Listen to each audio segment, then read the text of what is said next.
আশা করি তোমরা পঞ্চমী ভ্লগ দেখে নিয়েছো অলরেডি, যা যা দেখোনি প্লিজ গিয়ে দেখে আসো।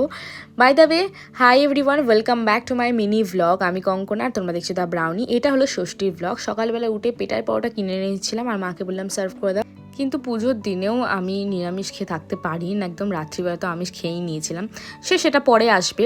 তো সকালবেলা গরম গরম পেটায় পরোটা, তার সাথে ঘুগনি আর জিলিপি খেয়ে সকালে ব্রেকফাস্টটা কমপ্লিট করলাম। অ্যান্ড দেন দুপুরে আজকে মা করেছিল পনিরের সবজি আর রুটি। আজকে দুপুরে রুটি হয়েছিল, আমি ভাতটা বলিনি করতে, তো রুটি খেয়েছিলাম। অ্যান্ড দেন তারপর একটুখানি পড়ছিলাম বটে, কারণ সামনেই আমার এআইবি এক্সাম, তো সেটার জন্য প্রিপারেশন নিচ্ছিলাম। অ্যান্ড দেন আমি ঘুমিয়ে পড়েছিলাম। হ্যাঁ, ঘুমিয়ে পড়েছিলাম, আর ইচ্ছা করছিল না একদম বাড়ি থেকে বেরোনোর। বাট তখনই সেই মুহূর্তে আমাকে একজন ফোন করে বলে চলো বেরোতেই হবে। তাই আমি বললাম ঠিক আছে চলো রেডি হয়ে যাওয়া যাক। তো এটা আমার আজকের লুক।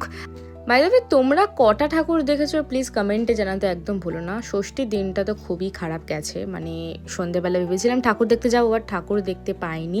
রাস্তায় প্রচুর ভিড় ছিল, একদম জ্যামে 2-3 ঘন্টা দাঁড়িয়ে থাকতে হয়েছিল। তো মন ভালো করার জন্য চলে গেলাম সাংগাইতে খেতে, আর সেটা দমদম আউটলেটে ছিল।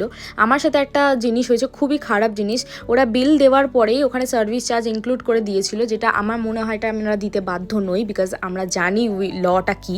তো আমার বলাতে ওরা হয়তো বিলটা চেঞ্জ করে দেয়, বাট এই জিনিসটা কার সাথে ঘটেছে প্লিজ কমেন্টে জানাতে একদম ভুলো না।